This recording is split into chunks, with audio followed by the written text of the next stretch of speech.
Welcome back to the channel and welcome back to my part 2 video of the awesome Tracer GT Plus. In the last video, if you cast your minds back, I took this out for a little bit of a blip around the countryside as a first ride, and the conclusions were, you know, for the sports part of a sports touring, this bike is very sporty. But in this video, we're going to take this out for a longer run. We're going to go down to Corfe Castle in Dorset, going via Sandbanks across the ferry.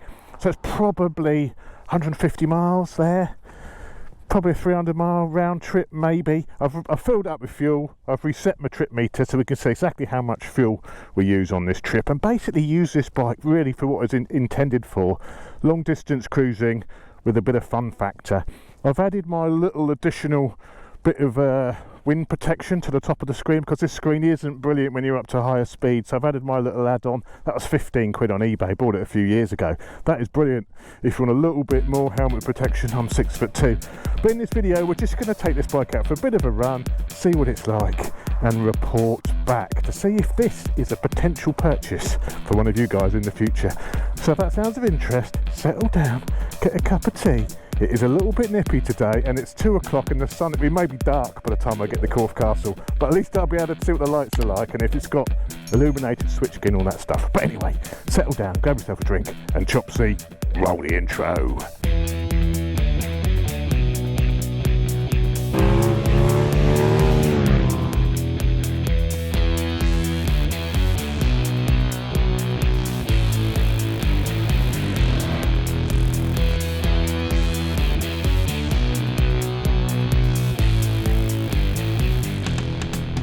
So as I said, I've actually been pretty impressed with this beastie in my first ride, and I've been using this quite a lot since I did that first ride with you. As you can see, it's pretty dirty. I should really give it a clean. I will after this run. But it's impressed me. It's a very sporty bike. There is some things I don't like, which we'll come on to. I'm certainly not saying it's the perfect motorcycle, this.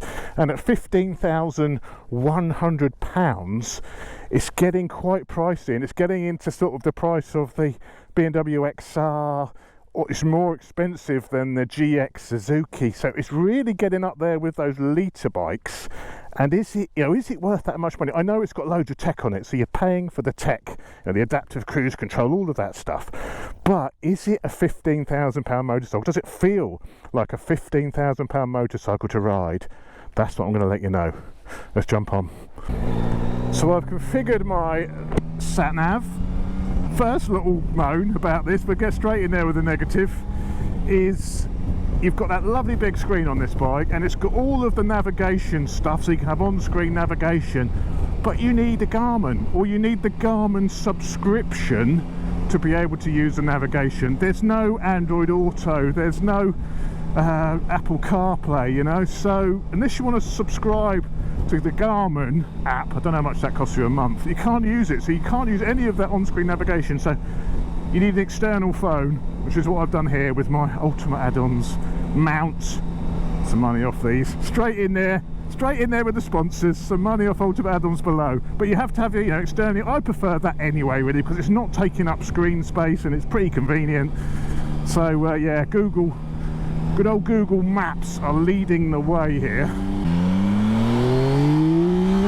Oh, the bike has a really fun nature to it. I mean, it's based on the MT-09, the XSR 900. I think it's maybe the identical chassis and swinging arm setup to what is on the XSR 900. So you've got a really fun, playful platform. That CP3 motor is a lot of fun, loads of torque, only 117 horsepower at top, but it's got a lot of torque, a lot of drive. It's a fun power plant.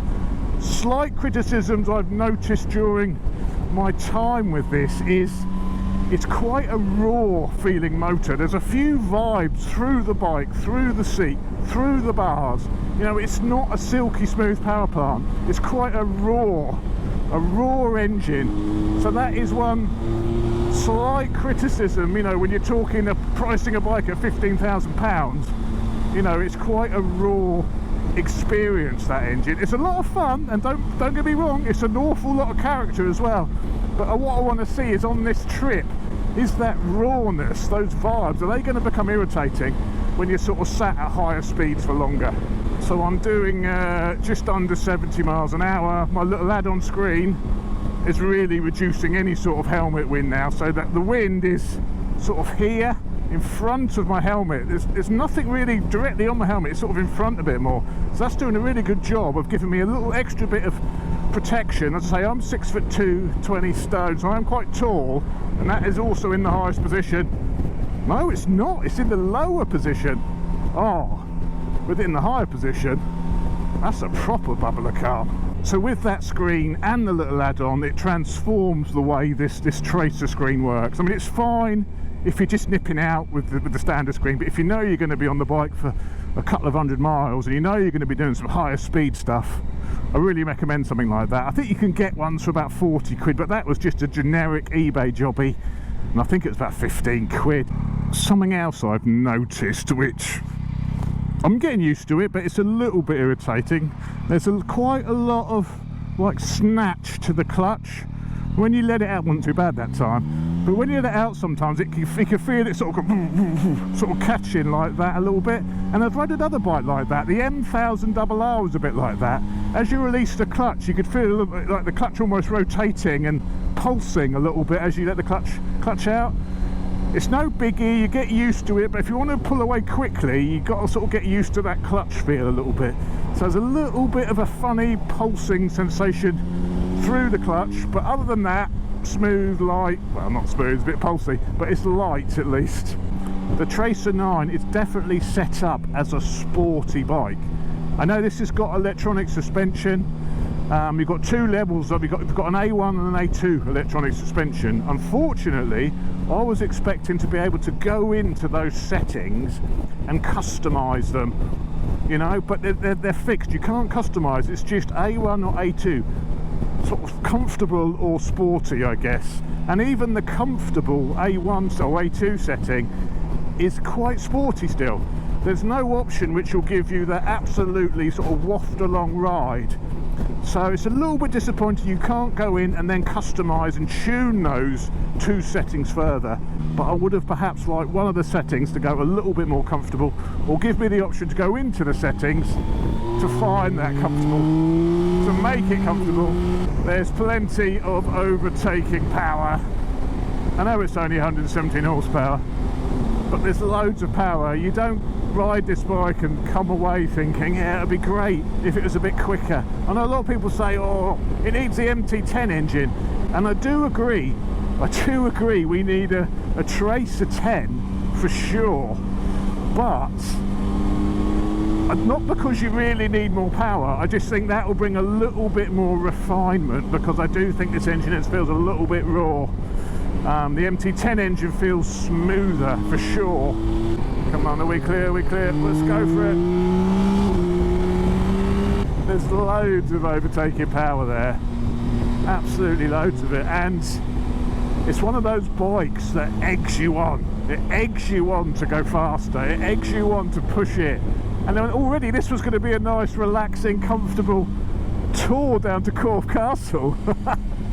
But already I'm pushing this, I'm pushing it round the bends, I'm getting on the gas. I think this is the perfect description of what a sports tourer should be. This has definitely got a lot of emphasis on the sport. Big bend in sport mode. Hang off the bike a bit. Yeah, it's very good. When you want to go a bit faster and get some smiles under your helmet, smiles per mile on this bike, I think it's really good. Come on out the way, you. You've almost got to keep reminding yourself that you've actually got panniers on the back, because it's so sporty you forget completely that you've got them on board.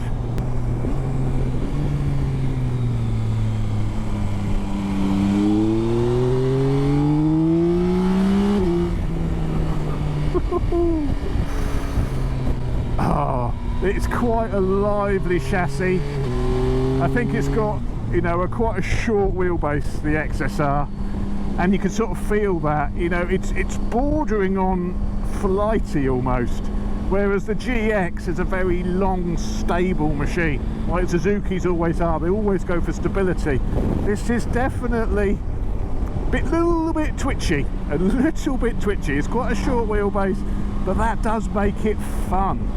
You know, it's very difficult, I guess, for these manufacturers. There's obviously a decision made in how they want the bike to handle.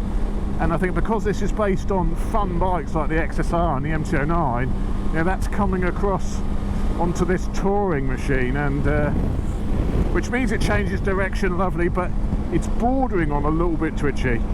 Right, so anyway, we've been going for half an hour. I've had a lot of fun already. We're still getting 49.1 miles per gallon on the onboard computer, so that's not bad, considering I have been giving it a little bit as well. I've not exactly been feathering it along, so we're still getting 50 miles per gallon. We've done 20 miles. We've got 46 to go until we get to Sandbanks. Ba ba ba ba ba ba ba da boom. Well, it's a nice day for it. Another slight gripe. Oh god, I'm turning into a right old moaner on this one, aren't I? But another slight gripe, being a touring machine, there's no distance till empty on the fuel gauge, and the fuel gauge has just got 4 segments to it, you know, and the first half is just one segment. So I mean, that I'd really like on a touring machine a distance till empty or a more accurate fuel gauge. I mean, you do have a fuel gauge, but it's just a little bit inaccurate. So we'll see how much distance I go before like the fuel gauge does anything at all. Right, let's get over here and let's have a little bit of a play with that adaptive cruise control. So let's set it. I want the bike to do 85 miles an hour if there's nothing in front of me. So it's sitting at 78, it's catching up with this car in front. The car's there, it's detected that car in front. I've got it to sit as close as possible behind him. So that is actually, for 70 miles an hour, that is actually quite close, isn't it? So if you wanted to adjust that, there's a button here, and we can say, I want a maximum distance on the car in front. So let's go see how extreme it is. So from as close as possible, it's now dropping back. And how far back is it going to drop for the maximum distance? So that is probably your highway code recommended distance, sort of 2 seconds from the car in front. So that's the maximum distance, but that's a bit too much. So I think 2 blobs works quite nicely, and let's see where that sits me. And what is good, if you go to overtake, the bike will start accelerating automatically for the overtake. Obviously it's not going to go very far because it's now detected the other car, but when you indicate, it accelerates for you to pull out and overtake without having to touch the throttle. If you want adaptive cruise control, I think this is the cheapest motorcycle on the market with adaptive cruise control. All the other brands, if you want adaptive, you're into like the 20 grand mark plus for adaptive cruise control. This is 15 grand gets you adaptive cruise control, and that is quite an incredible price. Anyway, I will turn you off for now because I'm going to be on the motorway for a little bit of time. I'll turn you back on when we get to something a little bit more interesting. See you in a minute. Maybe a time for a quick advert. Advert break.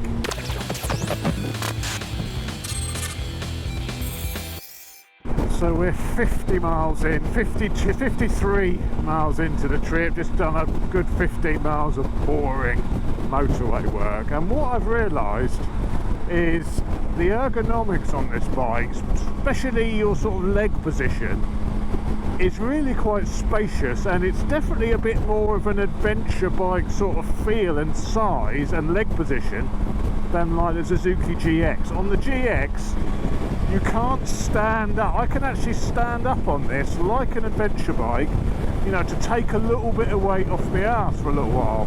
And you know, that's something you can't do on the GX, or you can't do on the other sort of GT machines, because I think the pegs are a little bit sort of close, a little bit more cramped in the leg. There's definitely a bit more room in the leg on this bike, and I think the bars are perhaps a little bit higher, so you can stand up, you can take weight off your ass, which is a fantastic thing when you're doing a bit of distance. So we're 1.7 miles away from the ferry crossing now, and we're coming into Sandbanks.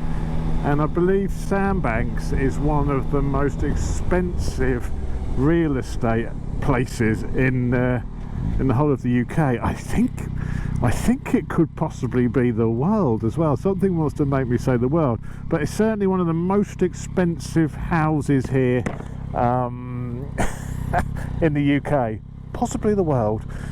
Let's see when we get there. It's quite nice. It's on the beachfront. You remember the In-Betweeners? For those of you who ever watch the In-Betweeners, the episode when they go, I think it's to Swanmore is the place I was thinking of, when they go to Swanmore and they're battering the fish in the boat, Neil's punching the fish. Well, that was filmed out in the we'll go past that in a minute. But that Sandbanks, I mean, they used to be the most expensive property in the world, but since they filmed the In-Betweeners there, I think the prices might have dropped a little bit. Let's have a look at some of these places down here. Oh, nice flats. They don't look like the most expensive flats in the world, but I think there's some pretty nice gaffs around here. There we go. Look, that one's looking rather nice, isn't it? Well, this is more like it. Look at these. Starting to look a little bit more pricey. Well, there's estate agents there. I should have a look in the window, shouldn't I? See what sort of prices we've got, if I could be bothered to start. Oh, bakery.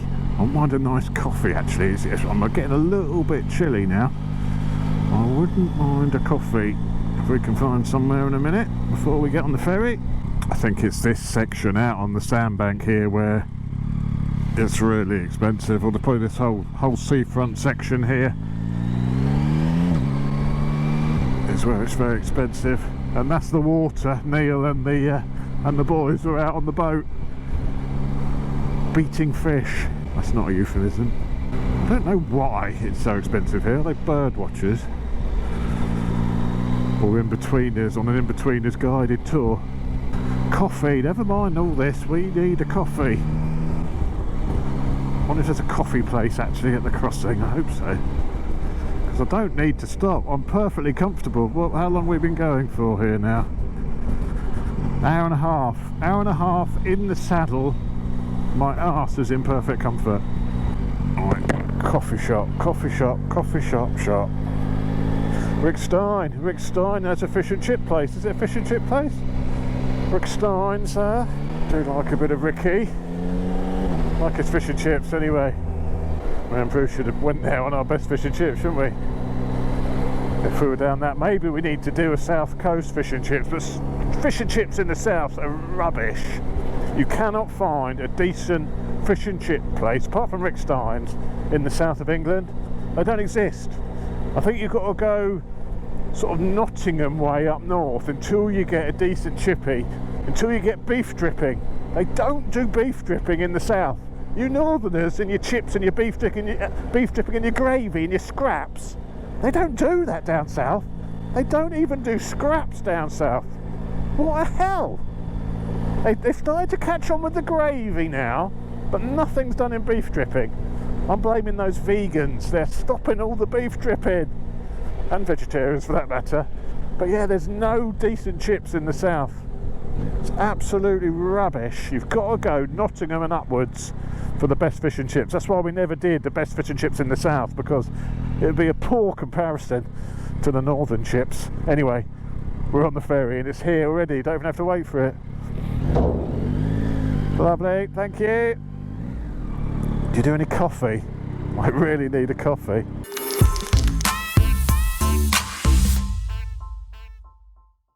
So we're off. This is the back of the boat. Can't really call this a ship. And it just pulls itself along on the chains, you know, across. So I can't even think what this stretch of water is called here. I'm not 100% sure, but there we go. Goodbye Sandbanks. Hello Swanage. There's the old Tracer. Look at her there waiting. Ready and waiting. Sun's getting low. Is it going to be dark by the time we get to Corfe Castle? That's the question. What do you call this sort of ship, boat? Must have a certain name. Ferry, not a ferry. You know, one which is on the chains that pulls it across. Has it got a particular name? Let me know in the comments. Oh, it's nice over here, look. Someone fishing. Oh, that's nice, doesn't it? It's very nice over this side. Swanmore side. I think everyone else has to stop and pay now, but for some reason I've paid on the ferry. I don't know why I didn't pay here. I guess it's because sometimes motorcyclists don't stop at this toll booth. That's the only reason I can think why they would have charged me before everybody else. I don't know, very odd actually, isn't it? Oh, I'm gonna have to wait now, aren't I? Can I wait or can I filter through because I've already paid? Oh, I'm gonna filter. This could be a bad move. This could be a bad move. And no one's gonna let me in now because I don't have to pay. I don't know why I'm actually think I'm pushing in. I'm not pushing in, love. I've already paid. Don't worry. I'm not pushing in. I've already paid my dues. I can imagine what they're saying behind me. I've already paid, love. I don't want to queue up and I've already paid. Hello, mate. Run down the bike lane. Well, down there? Oh, screwed it. I've got to go down the bike lane. That ain't happening, is it? God's sake. Can you open the gate? Can you just open the gate, mate? Any chance you can open the gate? Be a lot easier if you open the gate. What a stupid setup. Can't get through there now, can I? Anyway, I shouldn't have queued up in the first place. I should have gone in the left lane there. No way I'm getting this cut. It's like, bollocks. So if you come across on that ferry, get in the bike lane. Don't do what I did. I feel like a dickhead now. Nothing new there. Little sit rep. We're going 1 hour and 37 minutes. So it's not massively far away, is it? But it is only 10 degrees or so today. Let's have a look. Actually, it's a very good question. Actually, what is the temperature? 12 degrees. Ooh, it's a chilly 12 degrees. I'm not so sure about that. I think where the bike's been sat, a bit of heat soak going on there. It's more like about 8. And we've done 72 miles. I've still got a full tank of petrol according to the fuel gauge. What a load of nonsense. There's also a nice little steam railway in Swanmore, which I went on with Mrs. Chops and Chops Junior over Christmas. They did a Polar Express trip on this steam train. It was very nice. You had to go in your pyjamas, so we all went in our PJs, and there was hardly anyone in PJs. It says wear your pyjamas, and nobody did. And so there's us walking around Swanmore in our pyjamas and dressing gowns on the Polar Express. But it was really cool. It was very, very good. So if you ever get a chance to do one of those Polar Express steam train rides, I highly recommend it. Even like the actors and stuff. The guy who was playing Tom Hanks's character sounded just like him. Absolutely superb. And yes, we did have some hot chocolate.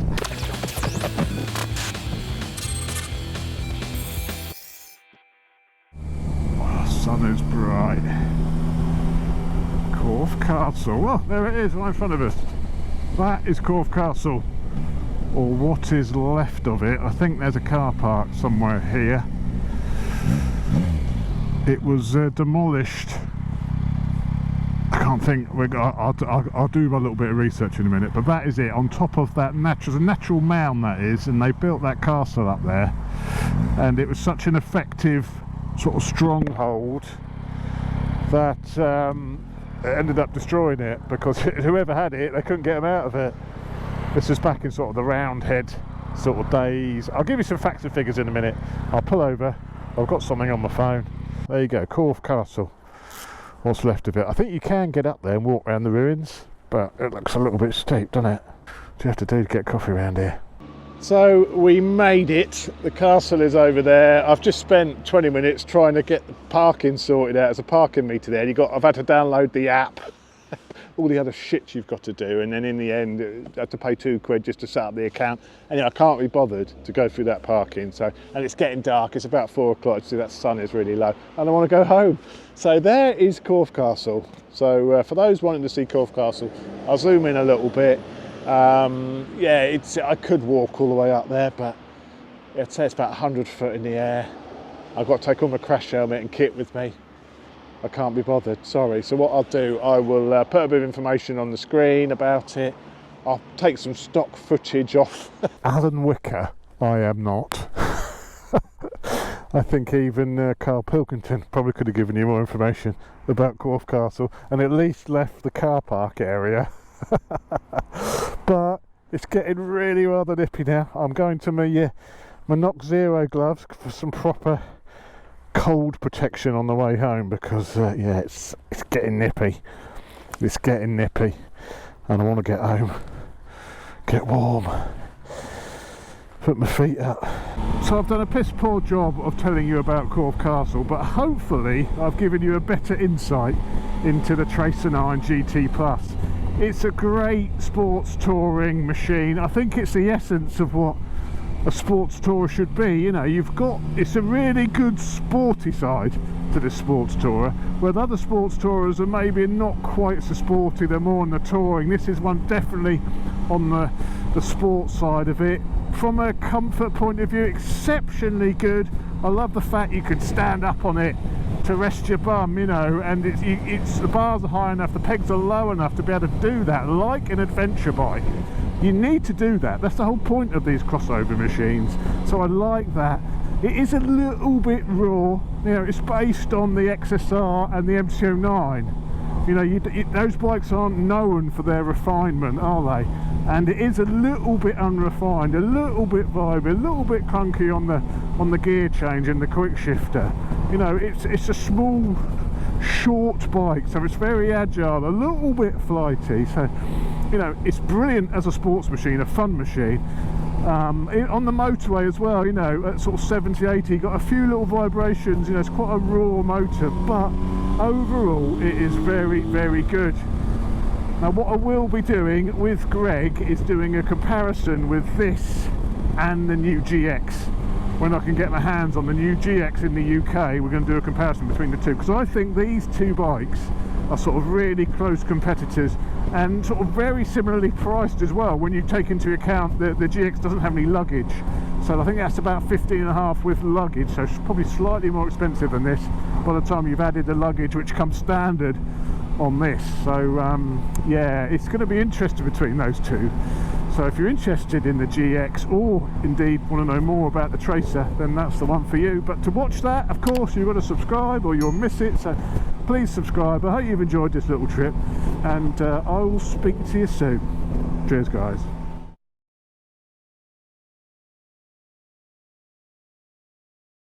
Well, we're probably a third of the way home. Just gone 96 miles into the trip, and we finally dropped to half a tank of fuel. So up until 96 miles it's been showing as a full tank of fuel still, so we've just dropped into half a tank. So I'll keep my eye on that now to see how quickly those oh, it's just gone full tank again. It's just gone full tank of fuel. So it dropped to half, now it's just gone full again. So I am almost home, absolutely freezing. I just spent like 40 minutes sat on the motorway, and oh, I'm absolutely freezing. It must be about 4 degrees. The bike says it's 10 degrees. It's not 10 degrees. Let's turn off the cruise control. I'm happy to report, let's get out of the way of here a minute. As you can see, illuminated switchgear. Take note, BMW. Illuminated switchgear on this. And the front light looks pretty good, looks pretty decent. It's hard to tell because there's a lot of ambient light, but I think the front light is pretty reasonable. It looked terrible on the GoPro. It's not great at low light GoPros. But yeah, we're almost home. We've done 152 miles, and I've got 2 segments left of my 4-segment fuel gauge, so no clue how much is left in that, but there's 2 segments left, so probably at least another 40 miles. So I would suspect you're sort of talking almost 200 miles on this, I would guess. But there we go, illuminated switchgear, 150 miles, no problem on the tank, and I'm going to get home because I'm bloody freezing. See you on the next one, guys.